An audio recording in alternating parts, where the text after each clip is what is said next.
Buat teman-temanku yang baru gabung, bisa cek di playlist untuk urutan videonya, dan bisa juga cek di playlist untuk judul barunya.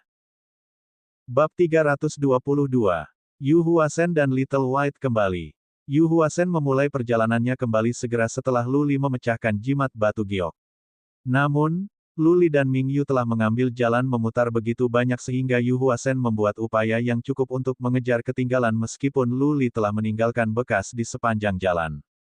Mencicit, mencicit. Little White bergegas ke pelukan Lu Li dan berteriak bahagia. Han Yue ingin tahu tentang Little White. Yu Huasen datang, membungkuk pada Lu Li dan berkata, "Tuan muda, saya telah kembali terlambat. Anda telah menderita." "Tidak apa-apa." Lu Li melambaikan tangannya dan kemudian berkata kepada Yu Huasen, "Bagaimana kabar si kecil putih? Bisakah itu melakukan apapun jika ratusan tikus gargoyle datang pada saat yang sama?" "Ha, ha." Yu Huasen memberi jempol pada Little White dan berkata, "Bahkan jika ada puluhan ribu tikus gargoyle yang datang, Little White dapat membuat mereka berhenti hampir 2000 kaki dari kita, belum lagi ratusan. Baiklah, ayo kita selamatkan orang." Lu Li melambaikan tangannya. Sebelumnya, dia tidak memiliki kemampuan untuk menyelamatkan orang. Sekarang Little White kembali, dia ingin pergi untuk melihat apakah dia bisa menyelamatkan beberapa orang, semakin banyak semakin baik. Lu Li meminta Ming Yu untuk mengambil Han Yue dan Yu Huasen untuk membawanya dan mereka mulai berkeliaran. Han Yue menatap Lu Li. Dia tidak mengerti apa yang dikatakan Lu Li dan Yu Huasen. Ada beberapa hal menakjubkan yang bisa dilakukan binatang kecil ini. Mencicit, mencicit. Mereka hanya 10 mil di jalan ketika mereka bertemu dengan lebih dari 10 tikus gargoyle. Kali ini, baik Ming Yu maupun Yu Huasen tidak melakukan apa-apa. Little White berdiri di bahu Lu Li, mengangkat surai, mengeluarkan ki dan energi yang sangat kuat dan membuat suara-suara yang mengancam. Semua tikus gargoyle turun merangkak dan takut untuk bergerak. Hahaha. Lu Li tertawa. Dia melambaikan tangannya untuk membiarkan Ming Yu dan Yu Huasen pindah. Mulut Han Yue terbuka lebar dan menatap Little White dengan kaget seolah-olah dia telah melihat beberapa binatang yang mengerikan. Pada saat 3 dupa untuk membakar, Yu Huasen berhenti dan berteriak, "Ada seseorang di sana. Ayo pergi." Lu Li bergegas mendekat. Ada sekelompok orang berlarian ke sana kemari dan 2 pejuang dari alam abadi mencoba untuk menghentikan tikus gargoyle. "Ayo ke arah kita." Lu Li melihat bahwa orang-orang itu berlari ke segala arah sehingga dia berteriak. Yu Huasen menambahkan, "Kumpulkan di sekitar jika Anda tidak ingin mati." Wosh, wosh. Orang-orang berlari ke arah Lu Li. Ketika mereka melihat 2 pejuang Rilem Lord Rilem, mereka sangat senang bahwa mereka hampir menangis. Ming Yu datang, melepaskan pasukan untuk menahan tikus gargoyle dan membunuh 6 atau 7 tikus manusia. Seorang pria muda melihat Ming Yu membunuh salah satu dari mereka ketika dia berteriak, "Paman, jangan bunuh paman saya. Itu bukan pamanmu lagi." Lu Li menatapnya dengan dingin dan berkata, "Pamanmu sudah pergi. Ini adalah tikus manusia. Dia akan membunuh orang-orang hidup-hidup." Melihat pamannya dipotong setengah oleh Ming Yu, pria muda itu jatuh ke tanah berlutut dan menangis. Kerabat dari beberapa tikus manusia yang terbunuh lainnya juga menderita. Lu Li, di sisi lain, tidak terlalu emosional. Lu Ling mengatakan bahwa kematian adalah akhir dari pejuang. Ketika seseorang mengatur jalan Wudao, seseorang harus sadar bahwa kematian bisa datang kapan saja. Pergi. Memastikan tidak ada lagi orang di sekitar, Lu Li melambaikan tangannya dan memimpin jalan dengan lebih dari selusin orang mengikutinya. Little White terus mengendalikan tikus gargoyle dengan ki dan energinya. Lu Li tidak ingin orang melihat Little White sebelumnya, tetapi dia harus menyelamatkan nyawa sehingga dia harus mengesampingkan itu. Satu-satunya di sekitar sini yang cukup mampu untuk mengambil Little White adalah Jiang Hao. Menilai dari pembicaraannya dengan Jiang Hao, Lu Li bisa mengatakan bahwa Jiang Hao bukan orang seperti itu. Juga, Jiang Hao tidak ada di dekat sini sehingga Lu Li memutuskan untuk tidak khawatir tentang hal itu. Kecepatan Lu Li melambat dengan lebih dari selusin orang mengikutinya. Mereka akan sering bertemu dengan gargoyle tikus di sepanjang jalan tetapi Little White ada di sini jadi itu bukan masalah. Tidak ada tikus gargoyle yang berani mengejar mereka. Menjelang malam, Lu Li telah menjemput lebih dari 50 orang dengan berkeliling. Dia juga bertemu dengan orang-orang keluarga Han.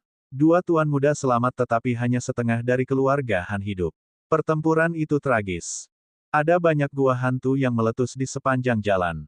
Untungnya, tidak ada gua yang muncul di tempat yang dekat dengan mereka. Ada banyak kristal suan ungu dan kristal jiwa di banyak tempat tapi tidak ada yang berani pergi dan mengumpulkannya. Luli adalah satu-satunya harapan mereka untuk bertahan hidup sekarang. Tidak ada yang berani meninggalkan Luli sekarang. Yu Huasen adalah cerita lain. Selama dia melihat Purple Swan Crystals dan Soul Crystals, dia akan pergi dan mengumpulkannya. Dia pasti punya banyak dari mereka sekarang. Ayo cari tempat dan istirahat. Sudah semakin gelap. Dengan Little White, mereka tidak perlu khawatir tentang Gargoyle Rats. Mereka sangat lelah sehingga Luli memutuskan untuk membiarkan mereka tidur sepanjang malam. Mereka menemukan gunung. Mereka hanya bersandar di kaki gunung bahkan tanpa memasang tenda. Beberapa dari mereka memiliki air dan makanan siap saji yang disimpan di cincin antar ruang mereka. Makanan dan air diedarkan. Orang makan dalam diam. Luli menutup matanya untuk beristirahat, bersandar pada batu. Little White merangkak di tangannya. Yu Huasen sedang waspada dan Ming Yu sedang beristirahat. Itu gelap, malam dengan awan gelap. Kegelapan di sekitar membuat orang gelisah. Itu mencekik dan merajuk. Hujan pasti datang. Boom! 1 jam kemudian, sambaran petir menyinari seluruh langit, lalu guntur membangunkan Luli. Ada badai datang. Luli bergumam. Tetapi dia tidak mengambil tenda atau menggali gua. Tenda tidak bisa melindungi mereka dari badai dan mereka akan penuh air. Adapun menggali gua, bagaimana jika ada gua hantu di dekatnya? Tidak ada yang bisa lari dari itu. Karena itu, mereka harus tetap dalam hujan. Berderak. Sesaat kemudian, hujan turun kucing dan anjing. Hujan sangat deras sehingga wajah orang-orang terluka karena tetesan hujan menerpa mereka. Petir menyala dan guntur bergemuruh. Angin kencang muncul. Di kejauhan, uap ungu mengalir ke langit dengan cahaya menerangi langit. Sepertinya tidak ada yang bisa tidur sepanjang malam. Ah, saudara Hao. Tepat pada saat itu, terdengar tangisan menyedihkan dari timur. Teriakan nyaring dengan kesedihan dan amarah di dalamnya bergema di langit dan bumi. Itu datang dari jauh tetapi orang-orang di sini dengan Luli bisa mendengarnya dengan jelas. Saudara Hao. Jiang Hao, Luli dan Yu Huasen saling memandang. Murid mereka berkontraksi. Dilihat oleh teriakan, orang ini harus berada di Realm Lord Nobeem. Hanya ada 3 prajurit dari Realm Lord Nobeem. Saudara Hao dipanggil, jadi Jiang Hao mungkin sudah mati. Ayo, Luli bangkit. Dia ingin pergi ke sana bersama Yu Huasen. Tetapi pada pikiran kedua, Luli khawatir bagaimana jika orang-orang itu bertemu dengan Gargoyle Rats ketika dia pergi. Yu Huasen memikirkannya dan berkata, kalian semua, ikut dengan kami. Tak satu pun dari mereka yang berani mengutarakan pendapat yang berbeda. Mereka tidak bisa bertahan tanpa Luli, Yu Huasen dan Ming Yu. Tak satu pun dari mereka yang berani untuk tidak setuju. Mereka berlari ke arah timur di malam hari dan di tengah hujan. Boom, boom, boom. Setelah waktu untuk 2 dupa untuk membakar, suara ledakan dikirim dari timur. Luli dan yang lainnya mempercepat. Mereka naik ke gunung kecil. Serangan petir di langit menerangi seluruh area. Luli dan yang lainnya sekarang bisa melihat dengan jelas. Tidak terlalu banyak orang di sana, hanya 9. 8 dari mereka berkelahi dengan gargoyle tikus. Ada banyak mayat tergeletak di sekitar. Ada seorang gadis berbaju merah berlutut. Dia memegang tubuh di tangannya dan menangis. Jiang Qiling. Luli langsung mengenalinya. Tempat itu dilahap kegelapan lagi setelah kilat berlalu. Luli memimpin dan bergegas bersama yang lain. Ketika mereka cukup dekat, datanglah sambaran petir lain yang menerangi daerah itu. Luli sekarang bisa melihat segalanya. Hanya ada 1 prajurit Realm Lord Realm Jiang Yan. Dia dan Jiang Hong dan beberapa prajurit lainnya dari puncak alam abadi masih berjuang. Ada banyak tikus gargoyle di dekatnya, sekitar 70 atau 80 di antaranya. Ada 30 tikus gargoyle yang mati dan 4 atau 5 mayat manusia. Jiang Qiling berlutut. Dia mengenakan gaun merah, yang robek di sebelah kiri, memperlihatkan pahanya yang putih tapi dia sepertinya tidak menyadarinya. Tubuh di tangannya adalah Jiang Hao. Dia meninggal. Jiang Qiling memejamkan mata karena kesakitan. Air mata menetes dari dagunya dengan hujan. Dia gemetar, tangannya gemetar, dan dia bergumam terus-menerus, kakek, kakek, aku minta maaf. Aku salah. Bangun, bangun. Aku akan bersikap mulai dari sekarang. Selama kamu bisa bangun, aku akan mendengarkan Anda, semuanya, bangun, tolong. Dia bergumam untuk sementara waktu, tetapi tidak ada jawaban. Jiang Qiling tiba-tiba mengulurkan tangannya, mengangkat kepalanya dan berteriak dengan sedih dan histeris. Wah, dewa, mengapa kamu memperlakukan aku seperti ini? Mengapa? Katakan padaku mengapa. Bab 323. Jiang Hao meninggal. Dia tidak terbunuh oleh Gargoyle Rats kecuali dirinya sendiri. Dia digigit oleh Gargoyle Rat untuk melindungi Jiang Qiling agar tidak terluka. Ketika dia memastikan bahwa dia tidak bisa melawan racun, dia meledak solponnya sendiri dan mati. Ada 6 tubuh lainnya, semuanya terkontaminasi racun. 2 dari mereka terbunuh oleh Jiang Hao dan 4 lainnya meledak solpons mereka sendiri. Mereka lebih suka bunuh diri daripada berubah menjadi tikus manusia, orang mati berjalan, sesuatu yang akan membahayakan jenisnya sendiri. Jiang Qiling memang melakukan beberapa gerakan. Akhirnya, dia terlalu rentan dalam jiwanya sejak dia melepaskan skill garis keturunannya untuk beberapa kali. Jiang Hao memerintahkannya untuk berhenti. Jiang Hao telah merawat Jiang Qiling. Untuk mencegahnya agar tidak digigit, dia bergerak di depannya dan dia digigit. Pada akhirnya, dia bunuh diri. Jiang Qiling sedih. Kakeknya memujanya sejak dia masih muda. Kali ini, dia diam-diam menyelinap ke kapal berlapis besi tetapi kakeknya tidak mengirimnya kembali. Dia membiarkan semua tindakannya di sepanjang jalan. Tidak ada yang bisa meramalkan bahwa Jiang Hao akan mati di Gunung Gargoyle untuk Jiang Qiling. Dia merasa bersalah. Kesedihan dan penyesalannya tulus. Petir menyambar dan guntur bergemuruh ketika hujan deras turun. Seorang gadis cantik mengangkat kepalanya dan berteriak kesakitan dengan mayat di lengannya. Itu menakjubkan. Luli bergegas mendekat tanpa mengatakan apapun. Ki dan energi Little White telah mengandung semua tikus gargoyle. Menyadari bahwa tiba-tiba tidak ada lagi tikus gargoyle, Jiang Yan dan yang lainnya mengirim ekspresi terkejut ke Luli. Jiang Qiling tidak memiliki banyak reaksi ketika dia melihat itu adalah Luli. Namun, dia juga menyadari bahwa Luli adalah alasan mengapa tikus gargoyle itu berhenti menyerang. Dia menatap Luli dan berteriak, "Mengapa kamu tidak ada di sini lebih awal? Jika kamu datang lebih cepat, kakek saya tidak perlu mati. Aku membantumu dengan menyelamatkanmu tetapi tidak menyelamatkanmu juga tidak salah." Luli dengan dingin merespons, menggunakan kata-katanya sendiri. Tapi dia merasa itu terlalu kejam jadi dia menambahkan, "Nona Qi, kami hanya bisa datang kepada Anda setelah kami mendengar suara Anda. Atau kami tidak akan pernah menemukan Anda. Saya sangat menyesal atas kehilangan Anda." Luli mengedipkan mata pada Jiang Yan.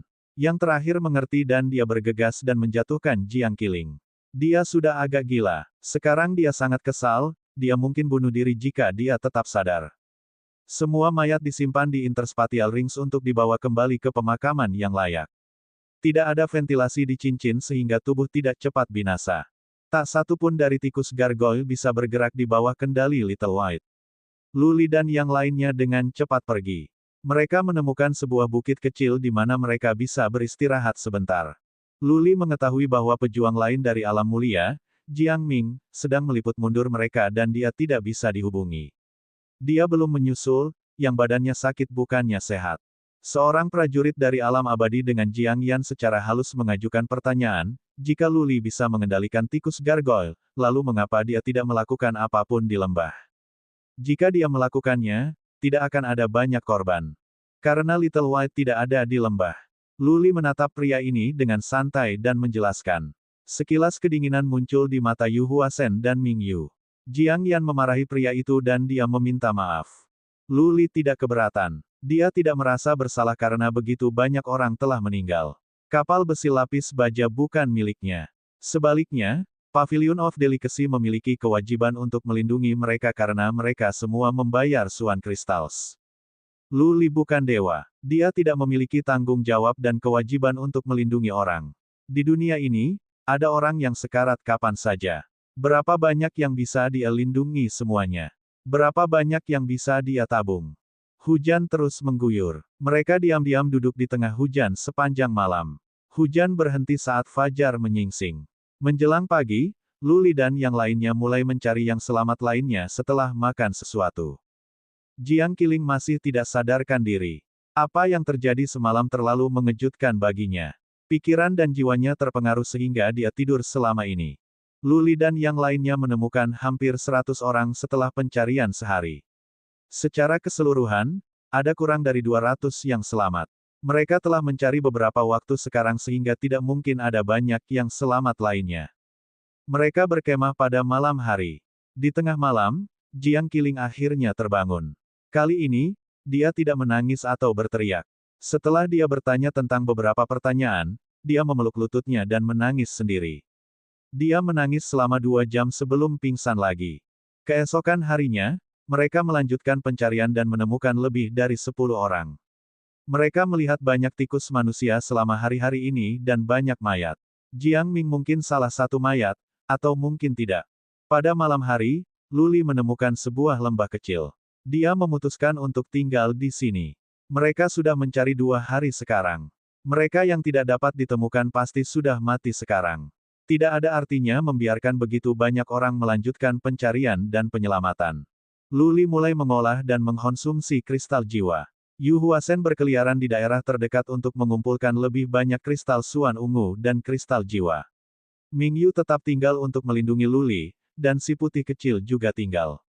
Yu Huasen memberi Luli lebih dari 3.000 jiwa kristal, di mana Luli telah mengkonsumsi ratusan.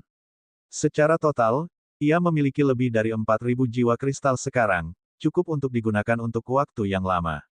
Baru-baru ini, gua-gua hantu semakin jarang meletus. Namun, Gunung Gargoyle adalah tempat yang besar dan gravitasi di sini masih mengerikan. Itu tidak realistis untuk meninggalkan Gunung Gargoyle dengan berjalan kaki. Ini adalah gunung besar yang dibutuhkan kapal besi lapis baja setengah bulan untuk keluar. Jiang Yan akan pergi sendirian untuk berkeliaran di sekitar beberapa hari ke depan, mencoba mencari korban lain atau Jiang Ming. Tetapi setiap kali dia kembali dengan kekecewaan. Tidak ada orang yang hidup di luar sekarang. Hanya kurang dari 200 orang yang selamat dari lebih dari 1.000 orang. Jiang Hao meninggal. Hanya 60 pendamping alam abadi dari Pavilion of Delicacy yang tetap hidup. Ini adalah malapetaka. Jiang Qiling, secara mengejutkan, telah bertindak sangat baik. Dia tinggal di tendanya sendiri, tidak berteriak, tidak menangis, tidak bertemu orang lain. Luli sedang tidak ingin merawatnya. Dia fokus mengkonsumsi jiwa kristal. 5 hari setelah mereka berkemah di lembah, Luli tiba-tiba membuka matanya, terkejut. Setelah secara konstan menyerap energi putih, tanda naga perak memberikan klip ingatan iblis.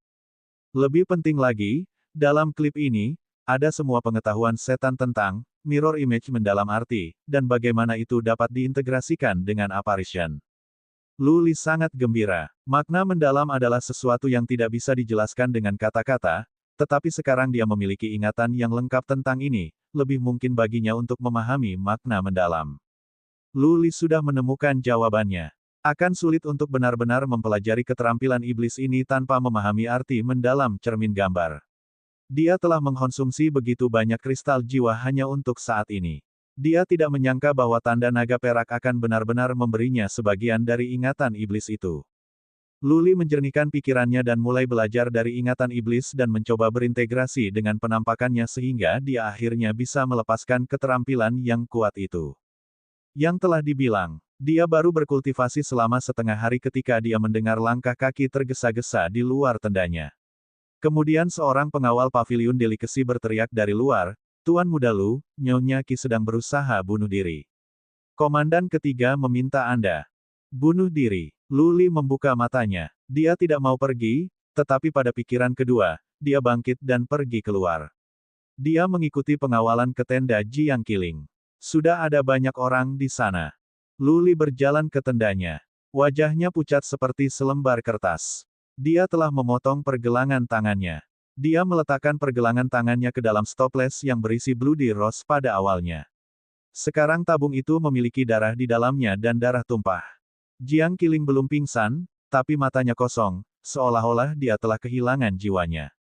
Bab 324. Jiang Qiling telah berganti pakaian.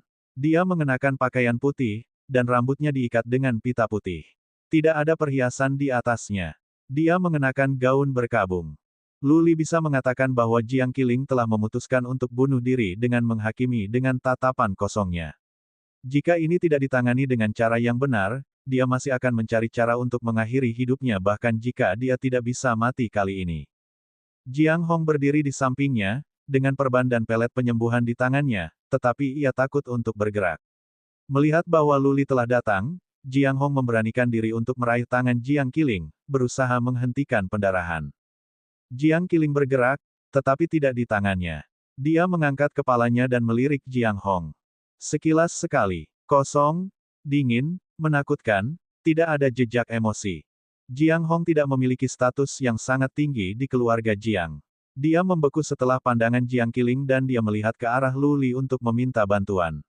Orang-orang lain di paviliun kelezatan juga berpaling ke Luli, satu-satunya orang yang bisa berbicara sedikit tentang Jiang Qiling. Apakah ada arti untuk menyelamatkannya? Hati dan pikirannya sudah mati. Kamu bisa menyelamatkan tubuhnya, tetapi bukan jiwanya. Luli berkata dengan dingin. Lalu dia melambaikan tangannya ke arah beberapa pengawalan paviliun delikasi dan berkata, pergi dan temukan tempat yang bagus untuk mengubur istrimu. Petik 2, petik 2. Mereka saling memandang, bertanya-tanya apakah mereka salah dengar. Lalu mereka semua memasang tampang muram. Apakah Luli ada di sini untuk membantu atau mengacau? Tidak, Luli tiba-tiba memikirkan sesuatu dan melanjutkan, kamu tidak bisa menguburnya di sini. Ada tikus gargoyle di mana-mana. Tubuh wanita Anda akan dikunyah oleh tikus dan setiap potongan daging dan setiap tetes darah akan hilang. Pada akhirnya, hanya akan ada tulang. Atau, mungkin tulang-tulangnya akan dimakan juga. Jadi, letakkan tubuhnya di cincin interspatial Anda dan bawa kembali ke paviliun delikasi untuk dikubur. Petik 2. Tuan Muda Lu. Jiang Hong hampir berlutut pada Luli. Jiang Qiling berusaha bunuh diri. Apakah Luli di sini untuk mempercepat prosesnya? Tanpa memperhatikan Jiang Hong, Luli melanjutkan. Dia memandang Jiang Qiling dengan dingin dan berkata, Nona Qi, ini adalah takdir yang menyatukan kami dan saya di sini untuk mengantar Anda. Sebenarnya, ini bukan cara yang baik untuk dilakukan dengan memotong pergelangan tangan Anda. Anda adalah prajurit yang cukup kuat dan itu akan memakan waktu berjam-jam sebelum Anda bisa mati dengan cara ini. Orang-orang akan bosan menunggu. Petik 2. Biarkan aku mengajarimu cara mati. Luli pergi sebelum Jiang Hong dan yang lain bisa mengatakan apa-apa. Apakah kamu tahu bagaimana meledakkan jiwa kolammu sendiri? Dengan cara ini, jiwamu akan hancur sepenuhnya dan kamu akan mati dengan cepat. Aku tidak seandainya Anda tahu ini. Bagaimana kalau kita keluar dan Anda bisa meledakkan laut roh Anda? Tetapi Anda tidak akan memiliki tubuh yang lengkap karena Anda akan hancur berkeping-keping. Anda akan sulit dikenali. Petik 2. Biarkan aku berpikir, benar, kamu bisa menamparkan dahimu yang tidak akan begitu menyakitkan, tapi ini bukan cara terbaik. Kepalamu akan terpotong-potong. Lagi pula, kamu adalah seorang gadis. Kamu harus membayar perhatikan penampilanmu bahkan jika kamu akan mati. Bagaimana kalau menusukkan jarum besi ke dalam jiwa kolam dari belakang kepalamu? Ini bagus. Kamu bisa mati dengan cepat dan penampilanmu tidak akan hancur. Jiang Hong, pergi dan temukan jarum besi untuk istrimu dan biarkan kami membantunya pergi. Petik 2. Tidak ada orang lain yang tahu bagaimana harus bereaksi. Bahkan Yu Huasen dan Ming Yu menoleh, seolah-olah mereka ingin mengatakan bahwa mereka tidak mengenal Luli. Jiang Hong hampir menangis. Dia menatap Jiang Qiling dengan gugup tanpa berkedip, karena takut bahwa Jiang Qiling mungkin benar-benar bertindak seperti yang dikatakan Luli. Jiang Qiling, Luli tiba-tiba berteriak. Suaranya begitu keras sehingga semua orang, termasuk Jiang Qiling, bergetar. Dia berteriak dengan marah, jika kamu ingin mati, mati sekarang. Jangan biarkan orang lain menderita bersamamu. Kamu tidak berguna apa-apa. Kamu seorang pengecut. Apa ini? Jika kamu ingin pergi dengan kakekmu, lalu pergi. Saya ingin melihat ketika Anda sampai di dunia bawah bagaimana Anda akan menghadapi kakek Anda. Petik 2. Akhirnya, ada sesuatu di mata Jiang Qiling. Itu adalah rasa malu dan amarah. Dia menggerakkan bibirnya, mencoba mengatakan sesuatu tetapi dia menelan kata-katanya. Dia hanya menatap Luli seperti singa yang marah. Luli balas menatapnya. Dia tiba-tiba melepas topengnya, memandangi Jiang Qiling dengan menghina dan berteriak, Apa? Apa aku salah? Kamu bukan tidak berguna atau pengecut. Kamu adalah orang yang mempertimbangkan kematian karena kekasihmu meninggal. Anda memotong pergelangan tangan Anda beberapa waktu lalu karena kakek Anda meninggal tetapi Anda masih hidup sekarang. Apalagi yang bisa Anda lakukan jika bukan seorang pengecut? Atau tidak ada gunanya? Bunuh diri. Mereka yang bunuh diri adalah pengecut. Mereka takut pada kenyataan dan mereka hanya tahu bagaimana melarikan diri. Petik 2. Luli menjadi lebih marah dan lebih bersemangat saat dia berbicara, seolah-olah dia berharap Jiang Qiling akan mati lebih cepat. Dia berteriak sebentar, mengambil air dari interspatial ring miliknya, membuang toples air itu dan melanjutkan, jika kamu bukan pengecut atau pengecut, tunjukkan kami dan kakekmu. Kamu benci ayahmu kemudian berkultivasi. Ketika Anda lebih kuat dari ayah Anda, mintalah dia pergi ke makam kekasih Anda dan buat dia berlutut. Kakek Anda meninggal tetapi dia adalah pahlawan. Jika Anda memiliki kemampuan, maka kubur kakek Anda di pemakaman terbaik sehingga generasi masa depan dapat pergi dan menunjukkan rasa hormat mereka kepadanya. Tetapi Anda takut. Anda tidak memiliki keberanian, atau tekad atau kemampuan. Karena itu, Anda adalah yang tidak berguna. Petik 2. Jiang Qiling sangat marah sehingga dia terengah-engah. Karena ini, darahnya mengalir dengan cepat. Darah mengalir keluar dari pergelangan tangannya, membuat Jiang Hong ketakutan. Jiang Qiling memutar matanya. Anehnya, dia berkata, bagaimana jika saya bisa? Hahaha. Luli tertawa dan berkata, jika kamu bisa membuat ayahmu pergi dan berlutut di makam kekasihmu dan membiarkan semua orang di Central Plains untuk menghormati kakekmu, kamu bisa membuatku melakukan apa saja. Baik, Jiang Qiling tiba-tiba berdiri, tetapi dia gemetaran karena kehilangan darah. Jiang Hong dengan cepat mendukungnya. Dia memandang Luli dengan senyum dingin dan berkata, jika aku bisa melakukan ini, Luli, aku ingin kau berlutut padaku dan mencuci kakiku di depan umum. Luli mengenakan topengnya kembali dan berjalan keluar. Di depan pintu, dia berbalik dan berkata, jika Anda benar-benar memiliki kemampuan, saya dapat berlutut dan mencuci kaki Anda. Jiang Qiling, saya tidak meremehkan Anda. Anda, benar-benar tidak bisa. Luli pergi dengan cara yang tidak terkendali seolah-olah dia tidak peduli dengan kehidupan Jiang Qiling. Ming Yu dan Yu Huasen juga pergi. Tak seorang pun di dalam tenda yang mengatakan apapun. Jiang Hong begitu takut sehingga dia tidak berani bernapas. Setelah beberapa saat, Jiang Qiling mengulurkan tangannya. Jiang Hong merasa lega. Dia dengan cepat mengikat lukanya. Jiang Qiling tidak memperhatikan pergelangan tangannya sendiri. Dia terus menatap Luli ketika dia pergi dan bergumam, Luli, tunggu saja dan lihat. Aku akan membuatmu berlutut padaku dan mencuci kakiku. Tunggu saja. Tuan muda, kamu baik-baik saja. Ming Yu memuji setelah mereka kembali ke tenda Luli. Yu Huasen mengangguk juga. Mereka berdua pandai melihat bahwa dia mendorongnya untuk bertindak. Kakakku sudah mengajari aku ini. Luli sudah tenang sekarang. Dia melanjutkan, jika kematian adalah satu-satunya hal yang diinginkannya, sulit untuk mengeluarkannya darinya. Anda harus memprovokasi dia, membuatnya marah, memberinya tujuan sehingga dia dapat memiliki keinginan untuk hidup satu. Dengan kata lain, beri dia alasan untuk hidup. Petik 2. Kanan. Ming Yu mengangguk. Kemudian dia tidak bisa menahan tawa dan berkata, Tuan muda, Anda ingin dia menjadi lebih kuat dari ayahnya. Tuan Paviliun Kelezatan harus setidaknya puncak alam manusia berdaulat, kan? Bisakah dia melakukan itu dalam hidup ini? Petik 2. Jadi dia bisa hidup terus. Luli mengangkat bahu dan berkata, apakah dia bisa mencapai ini adalah urusannya sendiri.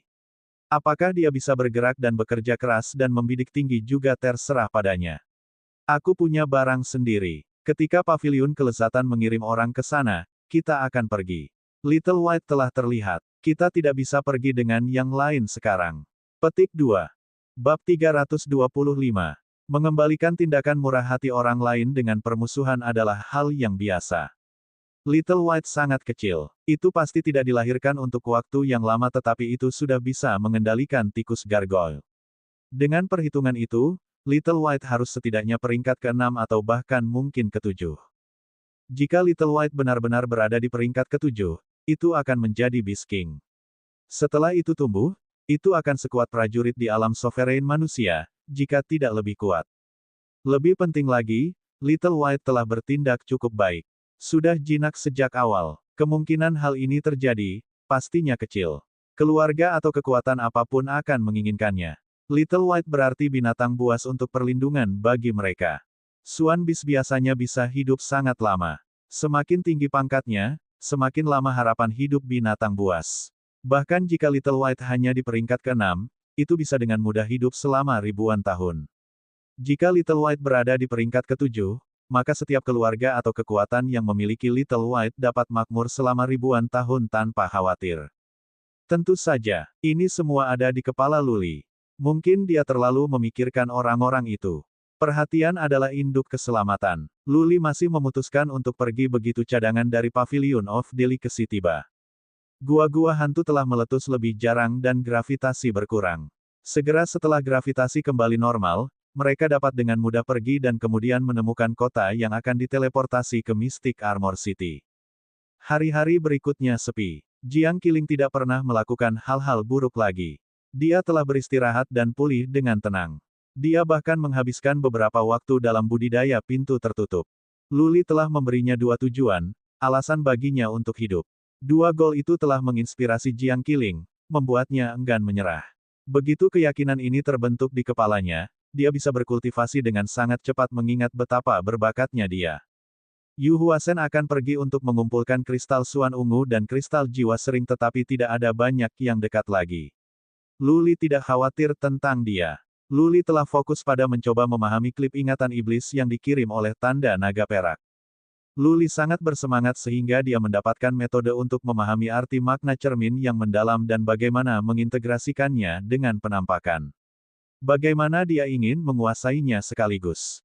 Hari demi hari berlalu. Tidak ada lagi gua hantu yang meletus, dan gravitasinya juga kurang kuat.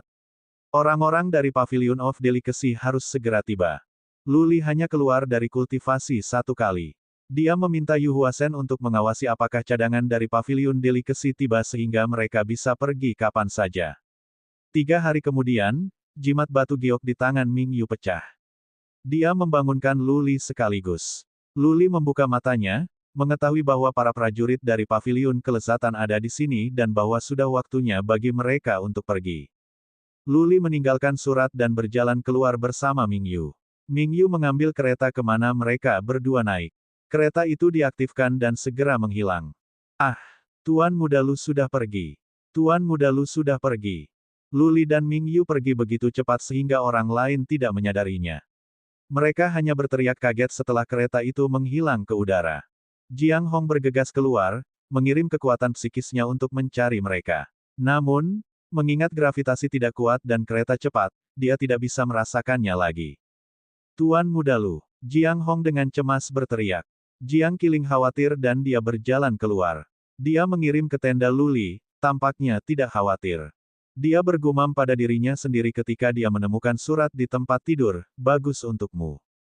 Jiang Hong mengikutinya. Jiang Qiling sudah membuka surat itu dan hanya ada 1 kalimat di atasnya, saya punya banyak hal yang harus dilakukan sehingga saya harus pergi sekarang. Dunia ini besar, tapi kita akan bertemu lagi. Jiang Qiling memasukkan surat itu ke ring interspatialnya. Melihat Jiang Hong dengan panik, dia dengan dingin berkata, apa yang membuatmu gugup? Cadangan dari Pavilion of Delicacy ada di sini. Jiang Qiling adalah gadis yang pintar. Dia tahu bahwa sudah saatnya penyelamatan dari Pavilion of Delicacy tiba. Dia mengerti Luli dan tahu bahwa dia akan pergi lebih awal. Binatang itu sangat berharga dan identitas Luli akan membawanya masalah juga. Luli tidak pernah menyukai masalah. Dengan 2 prajurit Noble Lord Rilem, dia bisa meninggalkan Gunung Gargoyle dengan mudah sehingga dia akan pergi terlebih dahulu. Seperti yang dia harapkan, pada saat hanya setengah dupa yang akan terbakar, 2 kapal lapis baja besar yang berseliweran di langit. Keduanya memiliki tanda Pavilion of Delicacy dan ada 3 pejuang Rilem Lord Rilem di masing-masing disertai dengan barisan prajurit Eternal Rilem. Orang-orang di lapangan merasa lega. Prajurit yang kuat dari Pavilion of Delicacy muncul. Mereka aman sekarang. Tetapi banyak orang tenggelam dalam keputusasaan memikirkan orang yang mereka cintai yang hilang. Wosh! 6 prajurit Rilem Lord Rilem terbang bersama para prajurit lainnya. Mereka berlutut di depan Jiang Qiling dan berkata, salam, Nyonya Qi. Jiang Qiling menjawab dengan sikap dingin. Salah satu prajurit tua menangkupkan tinjunya dan berkata lagi, Nyonya Qi, Tuan Pavilion Kelezatan telah diberitahu tentang apa yang terjadi di sini. Dia sangat menyesal dan mengirimkan belasungkawa. Tuan meminta Anda kembali ke Gunung Kelezatan tepat pergi dan kami akan menangani sisa masalah ini. Petik 2. Anehnya, Jiang Qiling setuju. Dia memandang Jiang Hong dan berkata, kembalilah bersamaku. Serahkan sisanya pada mereka.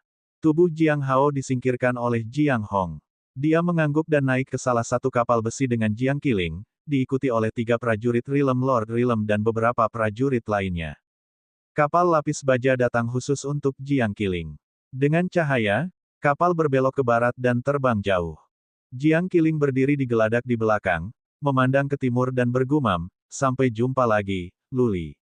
Tetap hidup. Ketika aku menjadi tuan paviliun Kelezatan, kau harus mencuci kakiku. Luli sudah lebih dari 30 mil jauhnya. Gravitasi masih memiliki pengaruhnya sehingga kereta tidak bisa terbang cukup tinggi atau cepat. Juga, Luli telah meminta Ming Yu untuk sedikit melambat. Yu Huasen belum datang. Dia telah mengumpulkan kristal Suan Ungu dan kristal jiwa. Kereta itu mengikutinya karena Little White ada di sana untuk membantunya mengendalikan tikus gargoyle. Tanpa Little White, Yu Huasen akan memiliki waktu yang sulit untuk mengumpulkan kristal Suan Ungu dan kristal jiwa. Mereka harus menyeberangi Gunung Gargoyle. Ini adalah kesempatan sekali seumur hidup. Jika Luli tidak begitu cemas tentang seluruh Gargoyle Mode yang kembali ke keluarga Lu, mereka bisa tinggal di sini selama berbulan-bulan dan melewati mereka. Mereka bisa mendapatkan banyak kristal Suan Ungu dan kristal jiwa. Namun, setelah Gunung Gargoyle tenang, Paviliun Kelezatan dan banyak pasukan terdekat akan mengirim prajurit untuk mengumpulkan kristal Suan Ungu dan kristal jiwa. Luli menyambar makanan dari rahang harimau. Jika Jiang Qiling sudah pergi, apa yang bisa diandalkan Luli untuk melawan Paviliun Kelezatan? Luli memutuskan bahwa mereka akan pergi ke arah timur dan mengumpulkan sebanyak kristal Suan Ungu dan kristal jiwa dalam kemampuan mereka. Dia meminta Ming Yu untuk mengendalikan kereta, mengamati sekelilingnya sementara dia duduk di kereta untuk melanjutkan kultivasinya. Saat mereka bergerak ke arah timur, lebih banyak kristal Suan Ungu dan kristal jiwa muncul. Sepertinya tidak ada yang pernah ke sini sebelumnya. Ini adalah tempat yang penuh dengan harta. Yu Huasen tidak pernah beristirahat. Dia terus mengumpulkan siang dan malam. Dia tahu bahwa semakin banyak kristal Suan Ungu dan kristal jiwa yang bisa mereka peroleh, semakin cepat mereka bisa mencapai keluarga Lu. Ketika Luli kembali ke keluarganya, Yu Huasen akan dibebaskan berdasarkan pada karakter Luli setidaknya, jika tidak mendapatkan lebih banyak keuntungan. Yu Huasen telah mengumpulkan lebih dari 200.000 kristal Suan Ungu, yang setara dengan lebih dari 2 miliar kristal Suan. Dia memiliki hampir 1.000 kristal jiwa juga. Pada saat mereka meninggalkan Gunung Gargoyle, dia seharusnya bisa mendapatkan ratusan kristal Suan Ungu dan ribuan kristal jiwa. Jika mereka menjual kristal jiwa juga, mereka harus mampu membayar biaya perjalanan mereka. Bab 326. Luli menghabiskan 1 bulan di Gunung Gargoyle sebelum mereka meninggalkan daerah itu. Luli sudah meminta Yu Huasen untuk mempercepat, jika tidak, mereka akan menggunakan lebih dari 10 hari. Ini adalah bulan yang sangat produktif. Mereka memiliki 750.000 kristal Suan Ungu dan lebih dari 10.000 kristal jiwa, termasuk yang dimiliki Luli sama sekali. Jika mereka menjual semuanya, mereka bisa mendapatkan lebih dari 10 miliar Suan Crystals, cukup bagi mereka untuk diteleportasi ke Mystic Armor Region. Mereka mengalami sedikit masalah di luar Gunung Gargoyle. Itu dikelilingi oleh para prajurit karena ini adalah kota terlarang. Untungnya, para pejuang itu tidak kuat. Pemimpin tim hanya di alam abadi. Yu Huasen mengalihkan mereka sehingga Ming Yu dan Luli bisa pergi. Yu Huasen menyusulnya segera setelah itu. Formasi penghambatan terselubung diaktifkan dan sekarang mereka bepergian secepat mungkin. Luli memilih untuk tidak pergi ke kota manapun sekarang karena takut keberadaan mereka akan ditemukan. Dia memilih untuk terbang ke arah selatan. Mereka memiliki cukup kristal Suan sehingga mereka bisa diteleportasi kapan saja sekarang. Keamanan harus diutamakan. Mereka menghindari lebih dekat ke kota sepanjang jalan. Mereka terbang di alam liar. Akhirnya, Luli memutuskan untuk pergi ke kota prefektur untuk berteleportasi. Luli memiliki beberapa prestasi setelah budidaya sebulan. Dia tampaknya memiliki beberapa pemahaman tetapi akan membutuhkan waktu baginya untuk benar-benar menguasainya. Dia mengandalkan ingatan iblis untuk membuat kemajuan. Dengan kata lain, dia punya model. Dia hanya perlu membuat salinan. Jika dia tanpa model dan hanya mengandalkan kemampuannya sendiri, itu akan jauh lebih sulit.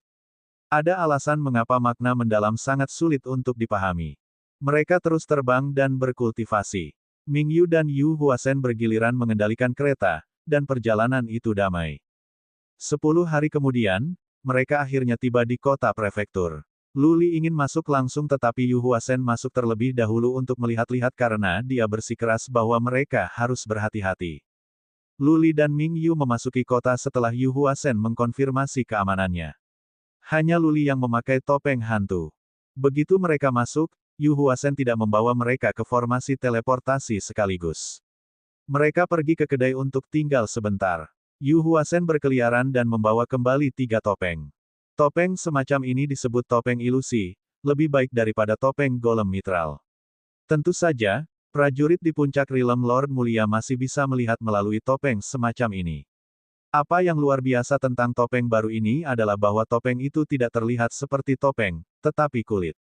Ketika orang-orang memakainya, tidak ada cara untuk mengatakan bahwa topeng itu dipakai. Topeng bisa mengubah penampilan jadi itu luar biasa untuk penyamaran. Luli cukup puas setelah dia memakainya. Dia telah berubah menjadi pemuda yang berbeda. Ming Yu dan Yu Huasen juga mengubah penampilan mereka. Tidak ada yang, kecuali prajurit di puncak Realm Lord Nobem, bisa mengatakan bahwa mereka telah mengubah penampilan. Ayo pergi. Mereka juga berganti pakaian. Mereka memilih jubah abu-abu yang membosankan. Kemudian mereka pergi, melangkah ke formasi teleportasi dan memilih kota acak untuk diteleportasi. Teleportasi di Central Plains adalah pricey, tetapi Luli memiliki cukup Swan Crystals. Mereka berteleportasi beberapa kali sebelum mereka mencapai kota wilayah. Mengganti jubah, mengubah penampilan topeng ilusi, dan terus berteleportasi. Luli mulai pusing karena teleportasi. Dia telah kehilangan hitungan dan tidak tahu di mana dia sekarang. Mari kita istirahat di sini untuk malam ini. Yu Huasen akhirnya berkata setelah mereka tiba di kota wilayah lain di malam hari. Perjalanan mereka berjalan damai dan lancar, yang membuat Yu Huasen dan Ming Yu lega.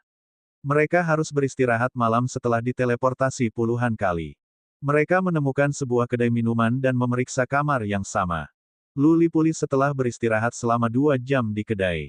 Mereka telah makan makanan siap selama beberapa hari sekarang sehingga Luli membawa Yu Huasen dan Ming Yu menuruni tangga untuk makan dan minum sepuas hati setelah keamanan mereka dikonfirmasi. Tuan muda, saya akan pergi dan menjual beberapa kristal Swan ungu. Apakah Anda ingin tinggal atau pergi dengan saya?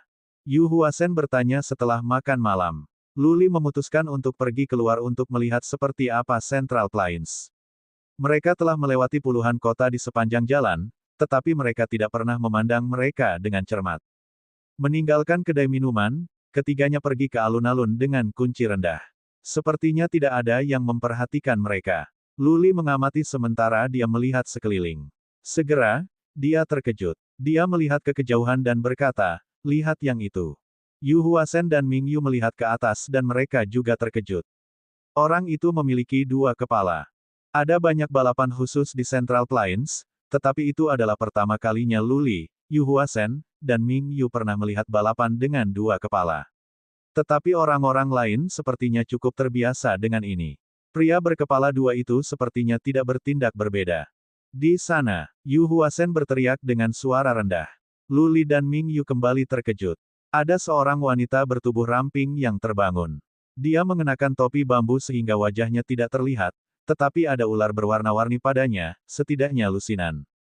Dunia yang penuh keajaiban. Luli dan 2 lainnya berjalan ke kamar dagang di dekat alun-alun.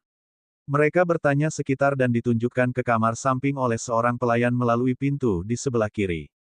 Kamar itu besar dan mewah. Setelah beberapa saat, penjaga kamar masuk. Yu Huasen melemparkan sepotong purple swan crystal dan berkata, "Kami ingin menukar beberapa kristal swan. Apakah layanan ini tersedia di sini?" "Yakin." Penjaga kamar itu seorang tua.